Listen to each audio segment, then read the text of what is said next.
economy of the energy transition. Preparing the debates for this matter, we have distributed a note of the background under the same title, and it's in document C/26/BN/2. Next, I'd like to give the floor to the General Director to introduce this matter. You have the floor.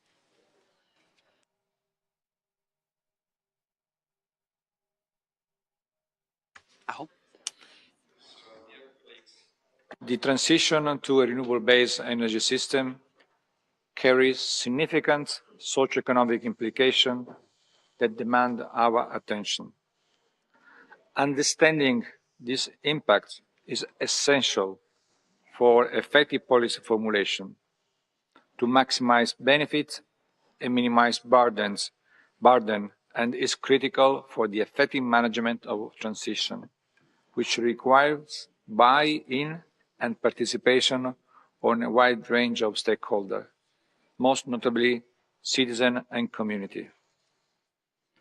And this is the reason also that the Volume 2 of the World Energy Transition Outlook will be coming out just this week to fit the COP process and give another push showing how relevant it could be in terms of socio-economic aspects, speeding the transition.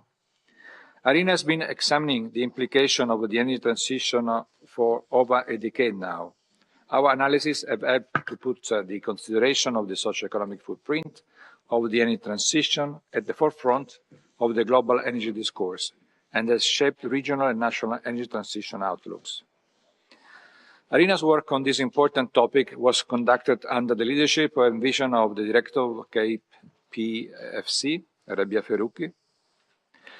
Many of you know Rabia and have witnessed the experience, intellectual acuity, passion that she brought to her work.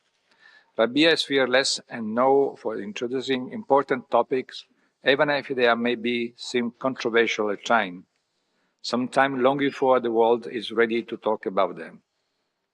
Rabia started her work on job in 2012, when only anecdotal evidence was available.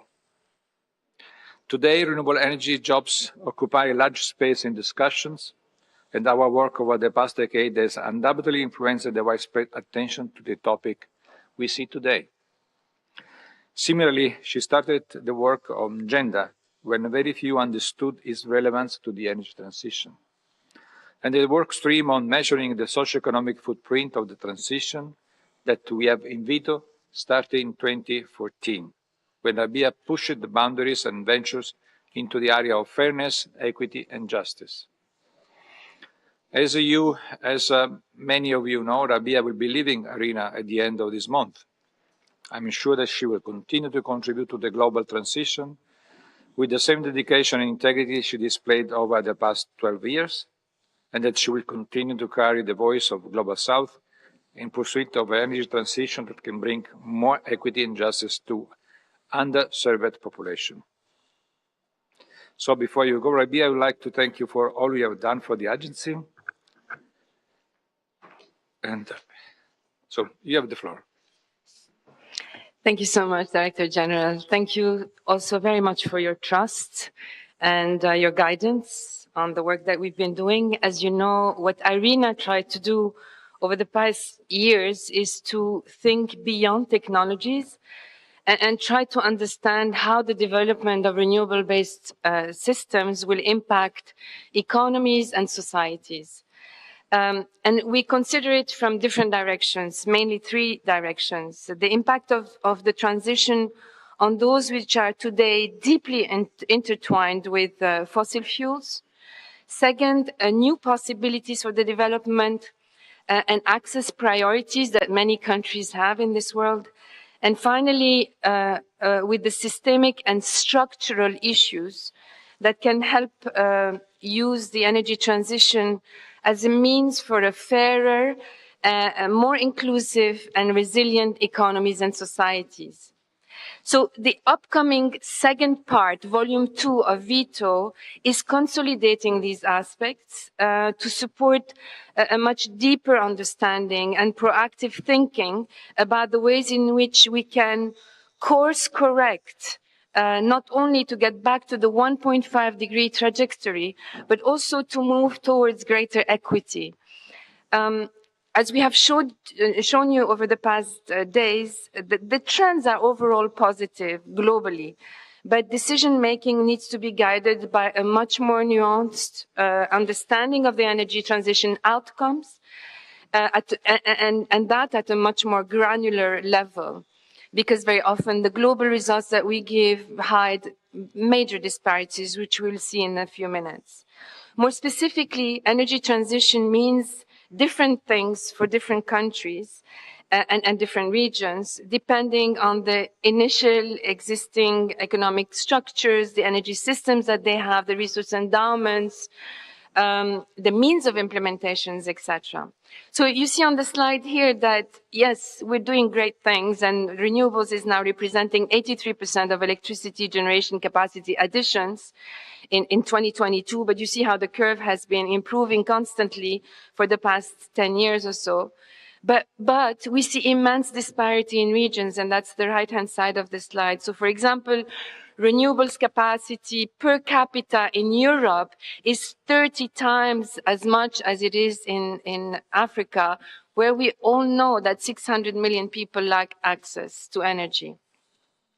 The deployment trends that you see just now are reflected or mirrored in the jobs market in the same way. So you know, the flagship publication that we've seen for the past decade, every year we get higher and higher numbers of jobs in the renewable energy. There are 13.7 million now.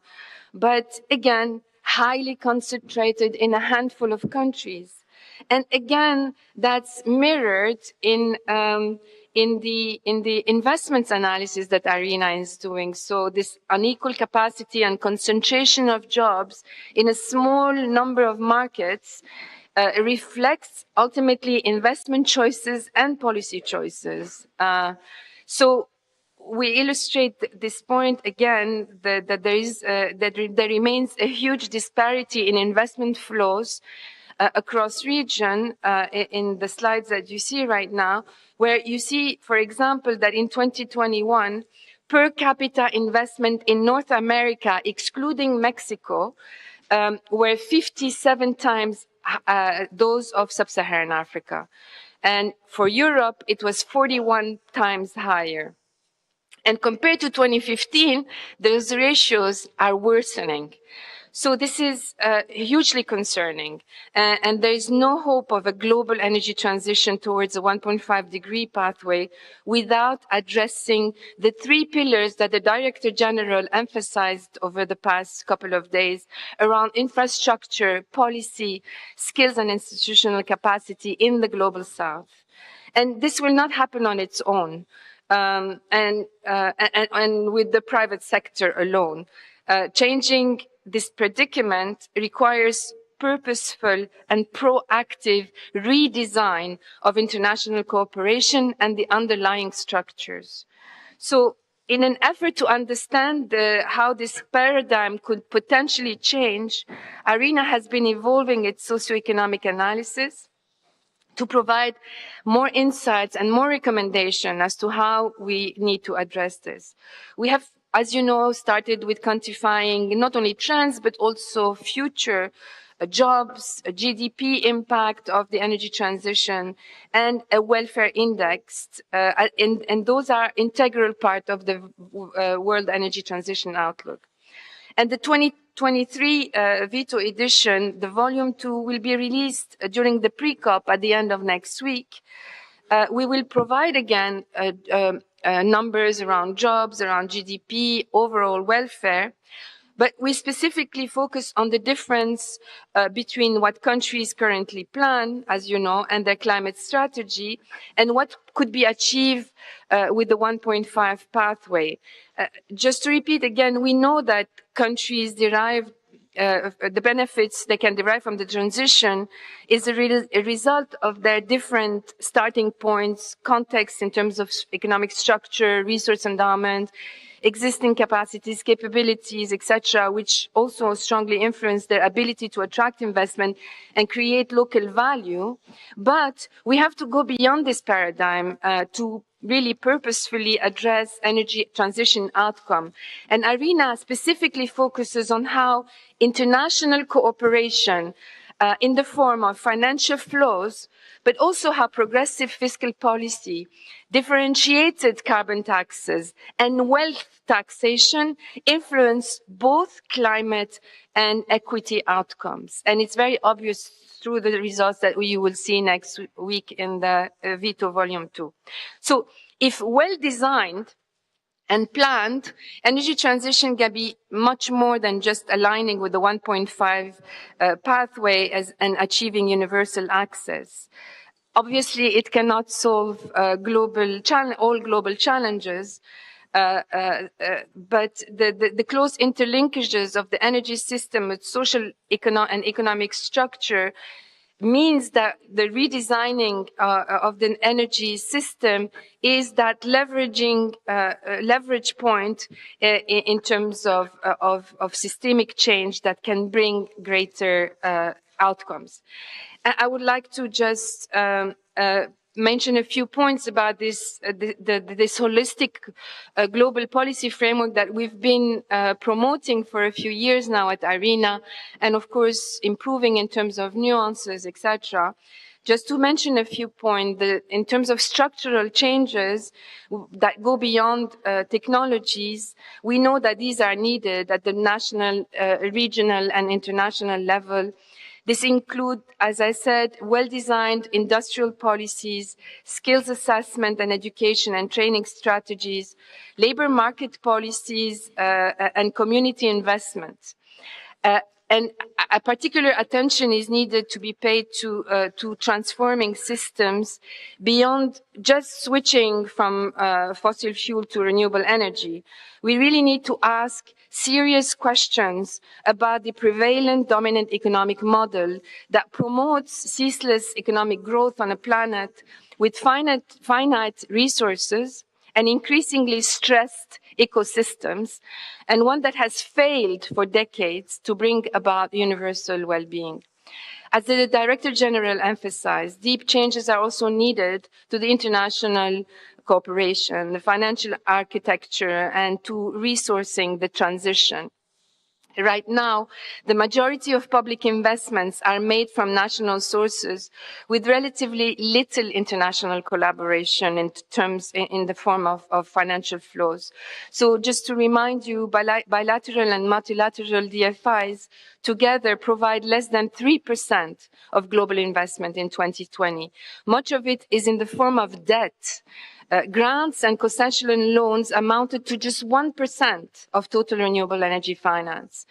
With sovereign debts really already under a lot of stress in many emerging economies, this is where we need to really rethink the current paradigm of development finance infrastructure, calibrate the risks and help bridge the huge infrastructure funding gap in emerging economies. And the discussions around the Bridgetown Initiative that was spearheaded by Barbados is really one example of the momentum in this direction. So the scale of the challenge is massive, and there are major challenges in front of us, obviously, but we're firmly convinced that it is achievable.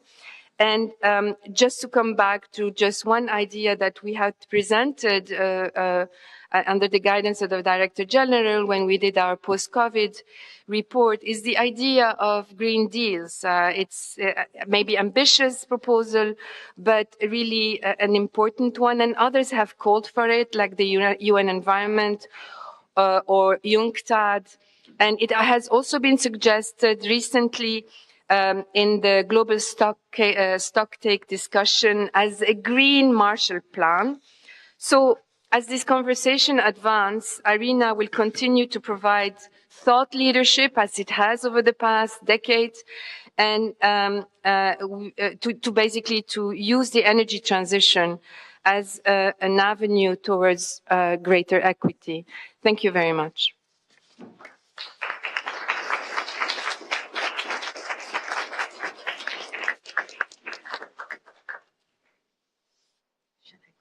Gracias, Director General y señora. Thank you very much, General Director and Madame Radia Farroqui. Next, I'd like to open the floor for comments or interventions.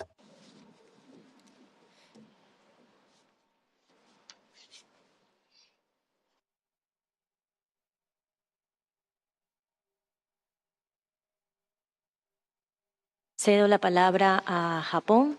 Tiene usted la palabra. Japan, you have the floor.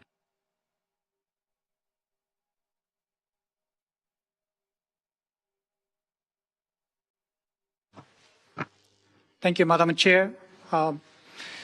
We faced the hardest energy crisis ever, and all governments need to address ensuring energy security, tackling climate changes, and maintaining the economic growth simultaneously. So we need to maximize the impact of the energy transition to tackle this. And we believe the green transformation is a key approach to transform energy industry sectors to ensure energy security and to reduce the GHG gas emissions and to create new jobs and market for the economic growth.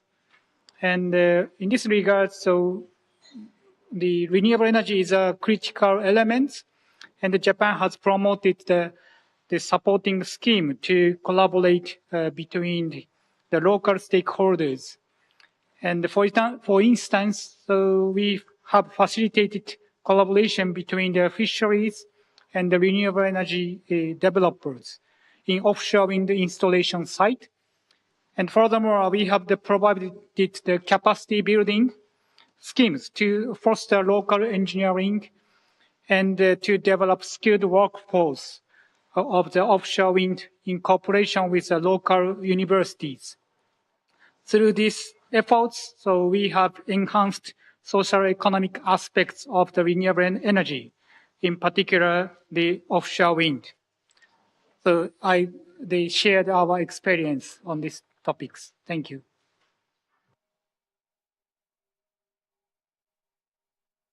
Gracias. Cedo ahora la palabra a Tonga. Tiene usted la palabra. Tonga, you have the floor. Thank you, Chair, and a very good morning to Your Excellencies and distinguished delegates. I'd like to commend Irina on that report on socio-economic impacts.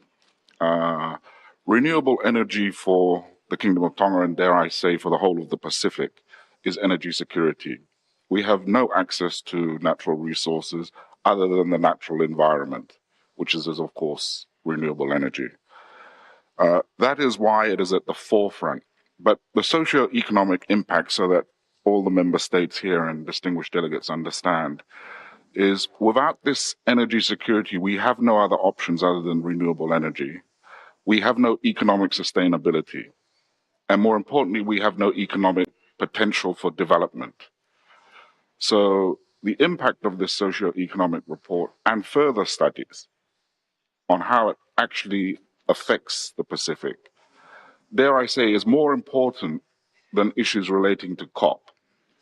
Because no matter what the Pacific do, even after they have achieved 100% renewable energy, they will have no impact on climate change, yet they are the recipients of it. So I strongly support this report and hope that Irina continue its work, and I commend you, Director. Thank you. Gracias. Cedo. Thank you. I now give the floor to Zimbabwe. You have the floor. Thank you, Madam Chair. Zimbabwe would like to appreciate the report which has just been submitted and thank Rabia for the passion with regards to the issues of energy transition and equity.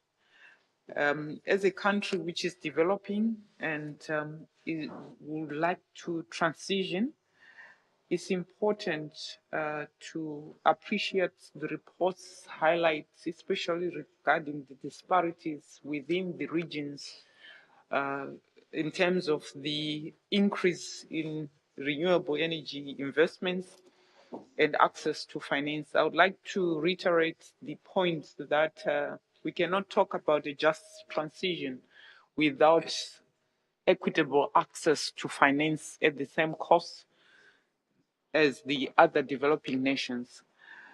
The issue of the renewable energy technologies is such that most of the critical materials are even available from our own African countries, and Zimbabwe is such an example. But there's not much value addition, and we need a clear international policy change which addresses the issue of value chain and value addition being done from source materials so that we create the capacity for Africa to be able to fund its own renewable energy pathways. It is important to highlight that as a country which is developing, we also have a very youthful population which needs employment. And when we talk about employment, we want employment across the full value chain. And by the fact that most of our materials are exported in their raw form, I would like to highlight that Zimbabwe has changed that policy as a way of not exporting jobs. And then we are required to import the technologies from other countries. That on its own is taking away jobs from our own countries. So we cannot speak about just transition without addressing these issues. Those of value addition of critical materials to create jobs within the countries where the materials are coming from, and also the issue of changing the financial architecture to ensure access and support to vulnerable nations. We remain fairly vulnerable and constantly being being attacked by issues of climate change. And we believe that it's important to address these issues going forward. And thank you for this report. We always appreciate the information which comes from it, and we believe that something has to be done to address these disparities. Thank you. Gracias. Cedo la palabra. Thank you. I give the floor to Germany. You have the floor, sir.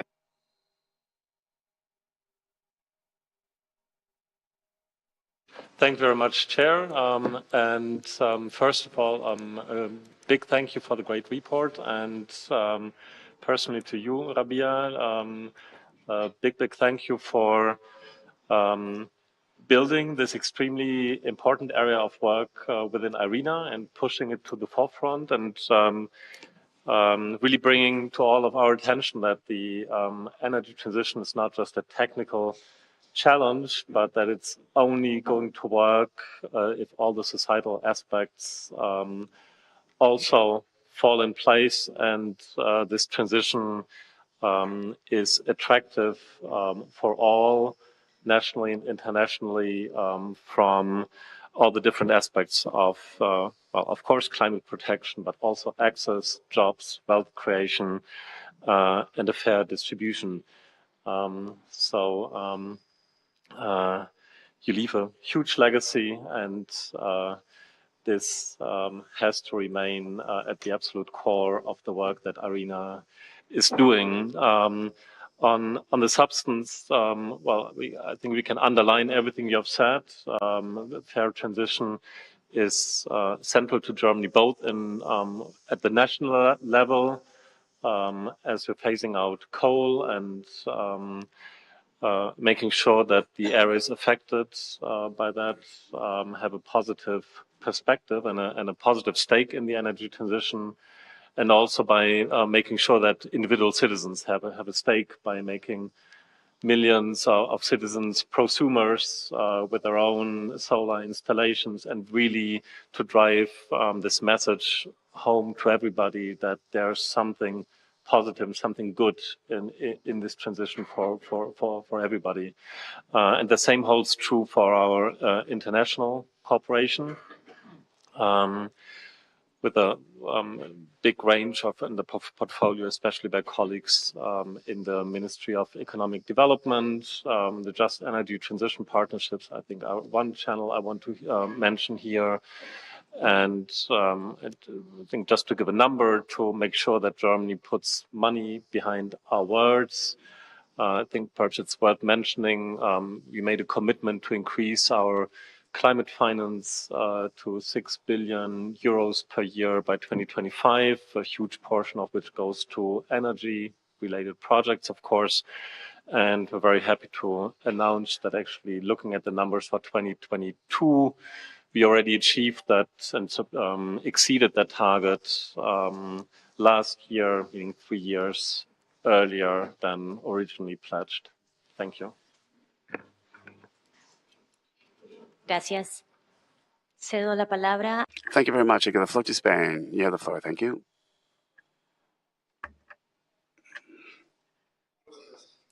Good morning. First of all, thank you for your fantastic work and good luck. Good luck in your next future job. Thanks for the report. We think it's very important. From Spain, we already discussed it. We're strongly committed to renewables, and the socio-economic factors involved, of course, are very important. We've been expecting investments. Rather, I would say that investments in this sector in Spain are significant, and we've had the impacts being increase in jobs throughout the entire value chain, and its contributions to the economy. We hope, of course, that the positive impacts outperform or better than the negatives. Looking at the figures, of course, there's energy savings and to boost GDP. However, the negative perception by more directly impacted groups by these new infrastructures is on the rise. And this means that we have to implement appropriate measures to increase positive impact, but also to highlight the existing beneficial impact. Now, to do that, we're enhancing the renewables and we're compensating these local organizations, and through different policies. One of them, and I guess the most important one, is the fair transition, which is looking at offsetting negative impacts from closing infrastructures to produce fossil fuel energy, electricity, that is. So it's a good example of these policies is the access capacity auctions. There's, for example, in a case of 1,000 megawatts, there was a tender, and it was awarded not only to one that got the best performance, but also had the greatest positive impact in the local communities involved. So it was just about production; it was also about local impact. From an environmental point of view, we published a couple of years ago a number of maps with environmental sensitivity for solar energy and for wind energy. Another key initiative is promoting local energy communities, which is an institution which I represent. And finally, I think it's very important to raise awareness on the benefits that these projects have on the local communities. There's still a long way to go, but this report will most definitely help us to make progress and advance in the right direction. Thank you very much. Gracias. Ahora la palabra a Estados Unidos de América. Tiene usted la palabra. Give the floor to the United States of America. When you're ready. And really appreciate the report that was provided. I think it's extremely important that all of us see what the current status is, and also to help us understand what we can do more. Just to give some reference in terms of our interest and focus in regards to this report. So we have a program that many might know called Power Africa. So this U.S. government-led partnership convenes the collective resources of the private sector, international development organizations, and governments from around the world to increase energy access and to end energy poverty in sub-Saharan Africa. And so one of the key goals of Power Africa is to advance inclusive, low-carbon economic growth that improves lives, empowers health, education, and prosperity by adding 60 million new electricity interconnections and 30,000 megawatts of new and clean cleaner power generation. So what is our progress? So this program has been going on for 10 years. So far we've connected 37.5 million new electricity interconnections, 14,000 megawatts financially closed, 6,500 megawatts of new electricity turning lights on across the continent, and 80% of online power projects use renewable energy. We also have a program called the U.S. Africa Clean Tech Energy Network, or C10. So C10 connects U.S. and African clean tech energy companies to market opportunities where project-ready technology can increase access to reliable electricity, guided by the goal and to end energy poverty in sub-Saharan Africa. C10 will introduce U.S. clean tech energy firms to specific deal opportunities in African markets and promote direct investment in African clean tech enterprises. Says it will activate and facilitate a two-way ecosystem of clean tech energy companies, business associations, buyers, partners, investors, etc., and government stakeholders to unlock innovation and bankable deals. In regards to the points that were made on healthcare, so we also have another program that's where we understand currently that more than 100,000 public health facilities in sub-Saharan Africa lack access to reliable power and internet connectivity. So through the Health Electrification and Telecommunications Alliance, or HETA, Power Africa is assembling the world's leading renewable energy, digital technology, and health solution providers to electrify and digitally connect 10,000 health facilities, enable modern medical facilities, and improve lives. And so I think it's important that this is just one program. I think more programs can align with what we're doing to help respond to what you noted in your PowerPoint presentation. So thank you. Gracias. Cedo ahora. Thank you very much. I give the floor to Uruguay when you're ready.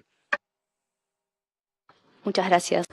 Yes, thank you very much. It's the first time that I take the floor. So first of all, I'd like to thank you, Vice Chair and the United States of America, as Chair of this Council, for the way you're running these interventions. And also like to thank Irina for this report.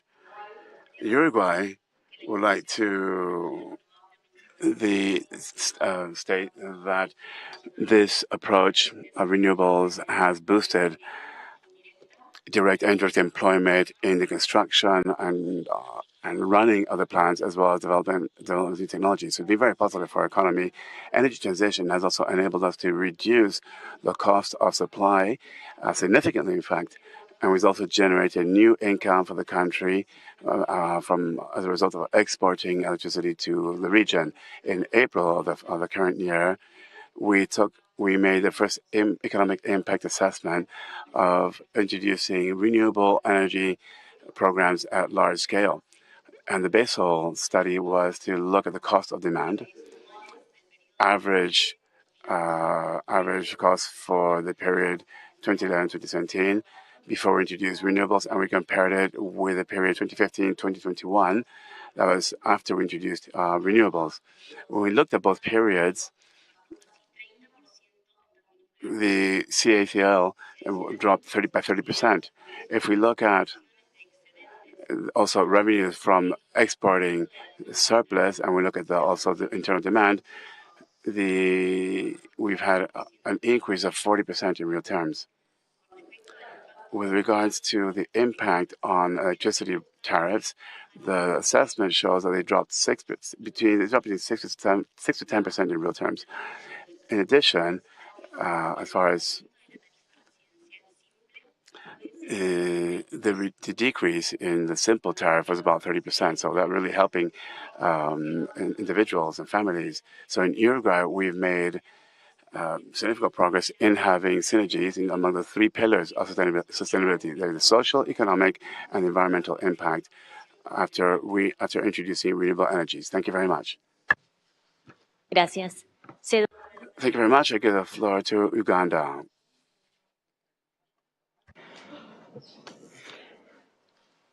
Thank you very much, Chair. A good morning to you, Excellencies and distinguished delegates here present. As this is our first time to address the plenary, allow me this opportunity to first and foremost congratulate the United States of America as Chair Panama as Vice Chair, and Rwanda as Rapporteur of the 26th meeting of the Council accordingly. In keeping with the spirit, our gracious hosts, the United Arab Emirates, and this year's COP28 host, we are thankful for your hospitality and stewardship in bringing the world together at a critical moment for global transformative climate action. As indicated, we trust that the COP28 will be inclusive, transparent, pragmatic, and results-oriented to deliver on its ambitious goal. Uganda is looking forward to the forthcoming COP28, a COP of action, inclusivity, and increased collaboration. We are indeed going to have a pavilion as a country at the event, and we shall be represented by a credible delegation eager to advance the conversation, share experiences, learn, negotiate, discuss, and take part fittingly. Uganda is heading into a period of unprecedented growth. By 2050, Uganda's population is set to more than double from today's levels. GDP growth also accelerates to consistent 7% growth over the time period. Together, this brings Uganda to the status of upper middle income country by 2040. The programmatic discussion at hand is of keen interest to Uganda. In partnership with the International Energy Agency, we are in the advanced stages of formulating Uganda's energy transition plan. This very year, Uganda launched its revised Energy Policy 2023 with a vision to achieve universal access to sustainable, affordable, and quality energy services for all Ugandans by 2040.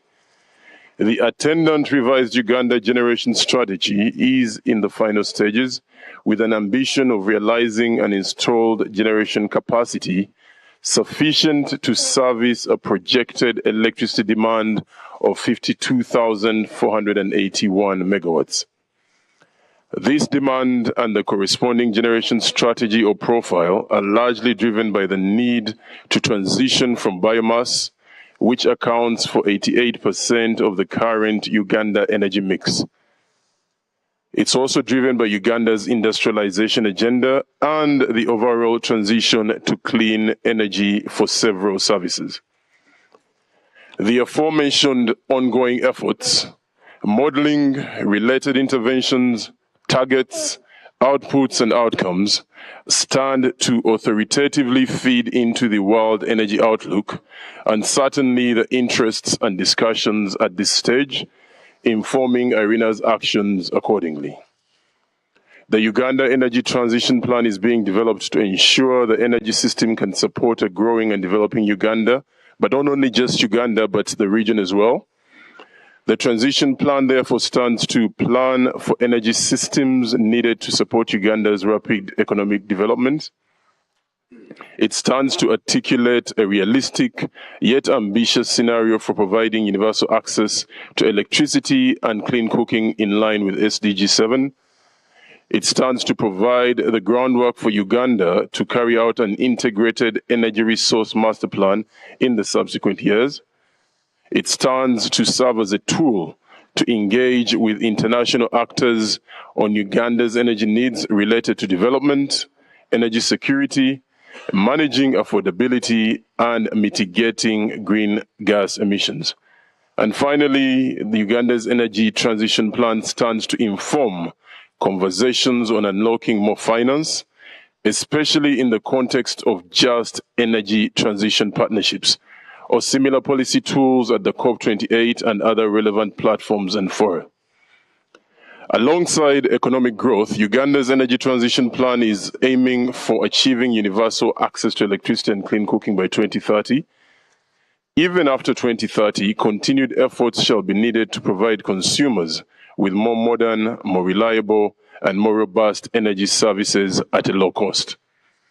Efficiency keeps energy affordable and secure. Uganda's demand growth could have been much higher had it not been for a strong focus on energy efficiency. Clean cooking is quite significant in this regard.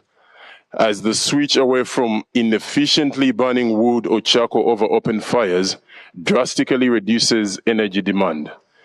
Additionally, appliance standards and import restrictions help reduce unneeded energy demand growth, addresses dumping challenges currently faced by many African countries, helps consumers reduce their energy bills, and helps countries reduce their import burdens. Electrification also plays a key role, notably in transport and industry. Looking at Uganda's energy sector emissions, Uganda is well positioned to reach net zero in the 2060 to 2070 range. By 2030, the Energy Transition Plan strives to ensure universal access and reliable and sustainable energy for all Ugandan citizens, aligning with SDG 7, driving socio-economic development. By the mid-2030s, the plan envisions a substantially decarbonized power sector, simultaneously strengthening its capacity to fuel the government's Vision 2040 for robust economic transformation. The plan also foresees Uganda's energy sector emissions peaking around the year 2040, thereby laying the foundation for achieving attainable net zero emissions by between 2060 and 2070.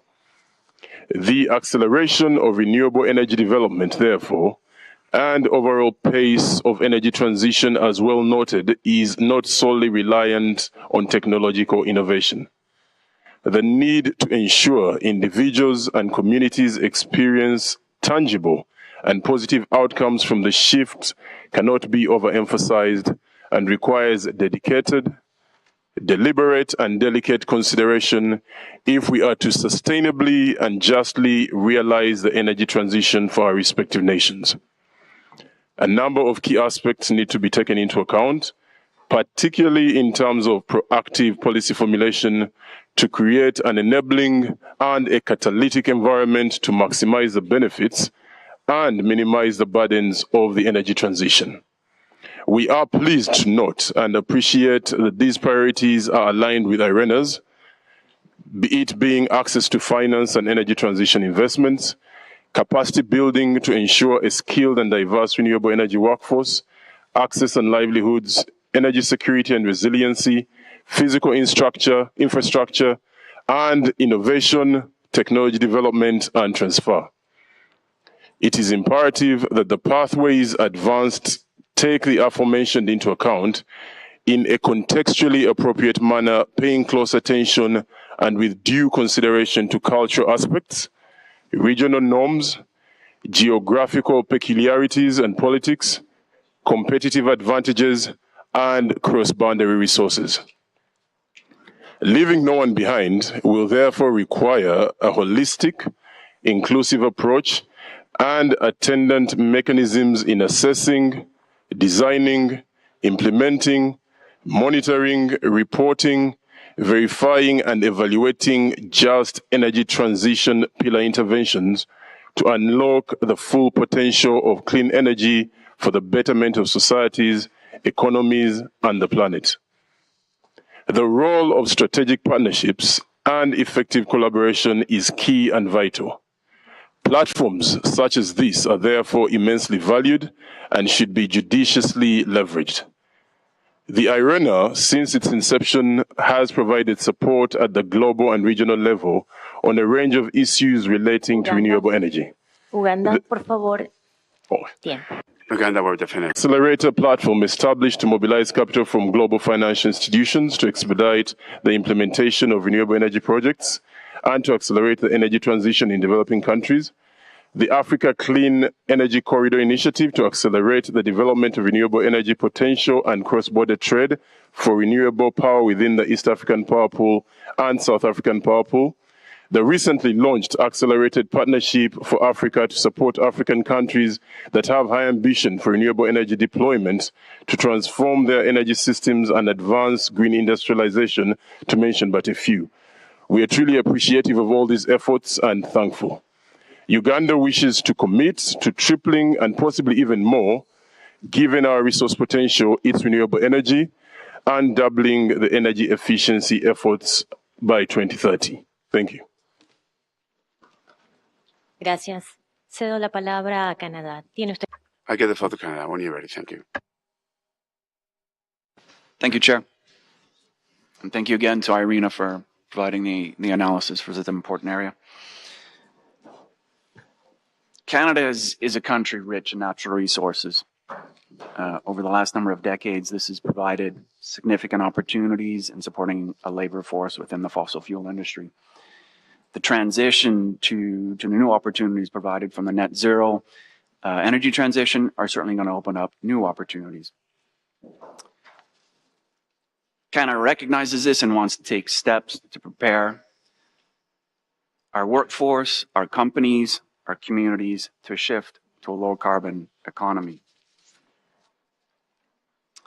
To advance work in this area, the government introduced the Canadian Sustainability Jobs Act in June 2023, which will put workers and communities at the center of policy and decision making. Canada's sustainable jobs approach includes concrete investments in workers and net zero industries so that we grow the low carbon economy while equipping our workforce with the skills and training they need to be well positioned for the transition to a net zero economy. This will include $1.5 billion for reskilling programs. Transitioning the labor market to sustainable jobs presents an opportunity to improve diversity and inclusion and address barriers to marginalized and underrepresented groups and sectors impacted by how we produce, transport, and use energy, including in the natural resources and energy sectors. In this regard, the government is committed to taking a worker and people-centered approach to sustainable jobs to ensure that our future prosperity is equitable, fair, and inclusive. In the international sphere, Canada has doubled its international climate finance commitment to $5.3 billion over 2021 to 2026 to support developing countries' transition to low carbon, climate resilient, nature positive, and inclusive sustainable development. Canada's climate finance has 3 public policy targets, and I'd just like to emphasize one. At least 80% of climate finance projects integrate gender equality considerations in line with Canada's feminist international assistance policy, which recognizes that women and girls are powerful agents of change. In closing, Canada welcomes opportunities to collaborate with IRENA members, supporting a just transition globally, including through sharing of lessons learned and identifying best practices to support workers. Thank you. Gracias. Cedo ahora. Thank you. I give the floor now to Fiji. Fiji has the floor. Thank you. Madam Chair, Excellencies, respective ladies and gentlemen. Let me join other member nations, in particular the small island states in the Pacific, to thank IRENA and the United Arab Emirates in hosting the 26th IRENA Council. On the outset, Fiji wishes to support the report, including the comprehensive policy framework for the energy transition. The path to net zero and the urgent requirements and timelines involved, with limiting global average temperature rise to below 1.5 degrees, are daunting and a challenge for all of us. But with a challenge of this scale comes a great opportunity. The path in question is not only the path to net zero and climate security, but also the path to a more inclusive, sustainable, and peaceful world. Our collective efforts to reshape, recreate, and transition of our economies through new technologies, innovation, and collaboration will only be successful if these efforts can be guided by the core principles of inclusion and equity. It is about the transitions in governance required to face up a rapidly increasing global threat. In Fiji, despite the strong economic, ethical, and practical rationale for renewable energy investment, we face challenges with financial models, the landed costs, the expertise requirements, the behavioral shifts needed to grow into a new phase in energy production and use. Fiji's national energy policy, which was endorsed early this year, presents a comprehensive stocktake of the challenges, the solutions, and the policy objectives that will support our people and provide an opportunity-centered approach to our energy transition needs. But as stated, just transition is about much more than energy alone. It's about a collaborative and an inclusive economic diversification. Without meaningful collaboration and adequate financing, technology dumping, structural economic disruptions, and the exacerbation of inequity will block our efforts and compromise our collective objectives. In March 2023, Fiji joined Vanuatu, Tuvalu, Tonga, the Solomon Islands, and Niue in the Port Vila call for a just transition to a fossil fuel-free Pacific. Through this call, we have called for accelerated action to enable the just and equitable phase out of coal, oil, and gas. In doing so, we have also identified key Pacific tailored development pathways to support our collective move towards renewable energy. We all must identify the means and the strategies for unlocking concessional financing required to deliver against the policy we preach. At the global level, this means reappropriating harmful fossil fuel subsidies and clear redirection of finance towards an enabling just transition. In deliberating on the means and strategies required to bring about a just energy transition, we must focus on the three critical factors. Technology. Many small island developing states, like in the Pacific, like Fiji, are dependent on international technology transfer, and we have limited local research and development capacity. We also have limited access to capital due to the constrained size of our economies and face trade barriers and challenges associated with our distance from key markets. We must find ways to diversify our access to technology, finance, research to advance locally led innovation. While the role of private sector is well understood in driving the energy transition, it is crucial to recognize the features of the enabling environment required for the private sector to be meaningfully involved in supporting the shift to clean energy. Given the reliance to fossil fuel imports in small and emerging economies, it is susceptible to global demand and supply fluctuation. Private sector stakeholders must be given the tools and the incentives required to strategically integrate new technology into their operations and portfolio. On gender and social protection consideration, it is very important to consider our deliberation that shift to a cleaner and a low-carbon economy must benefit everyone, especially vulnerable and marginalized communities, including women and children. The energy transition must be an agenda that is anchored on the concept of leaving no one behind.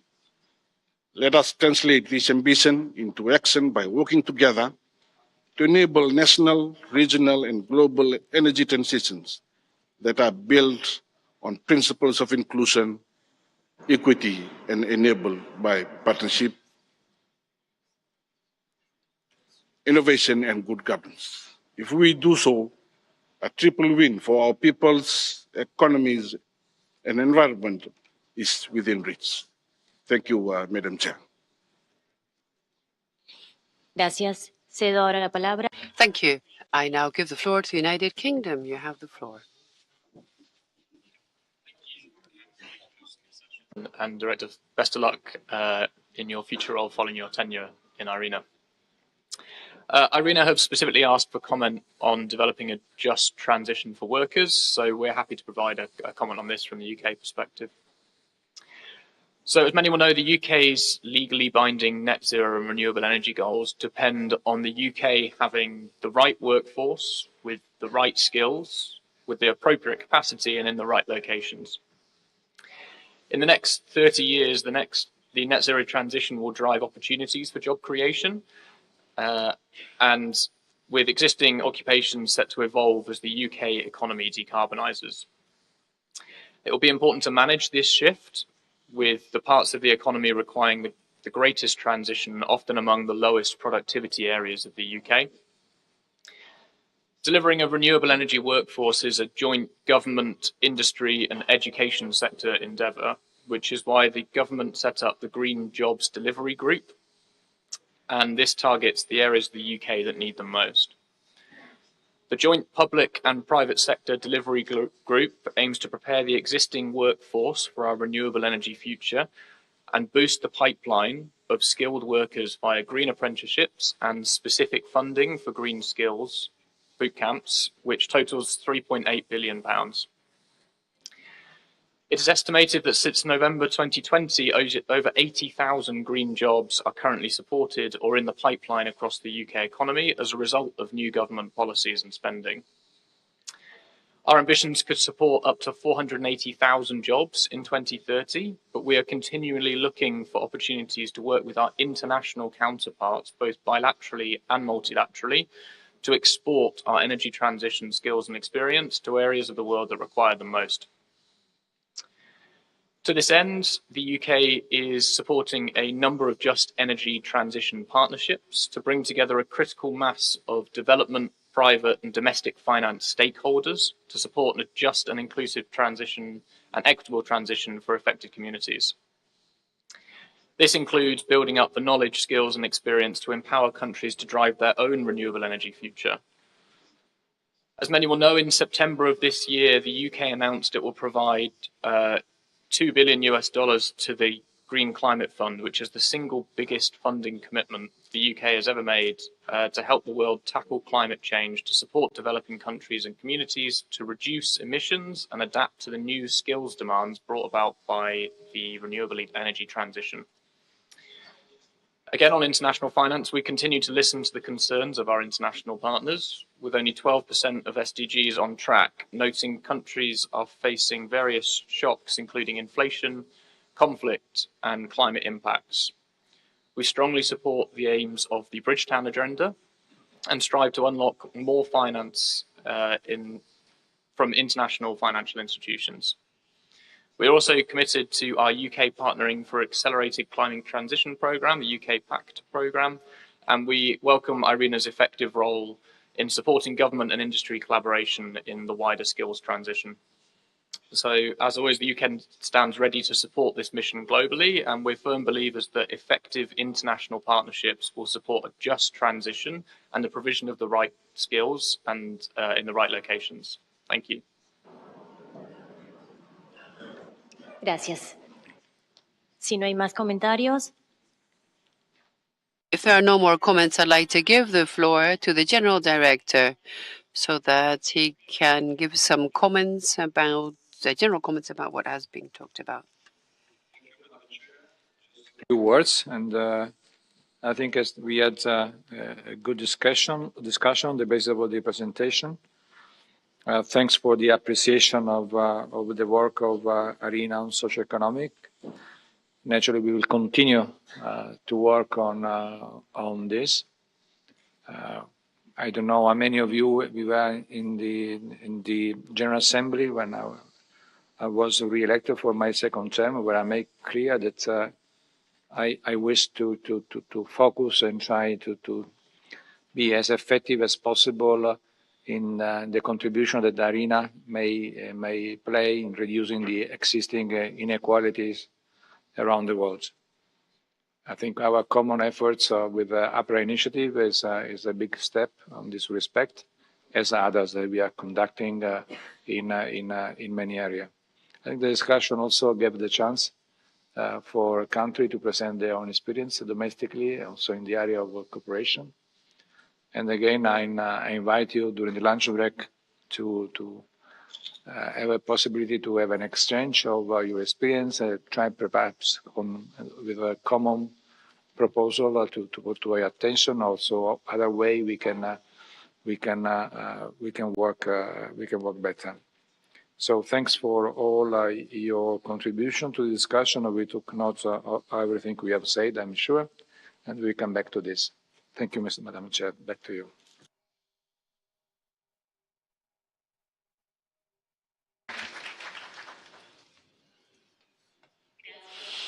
Thank you, General Director.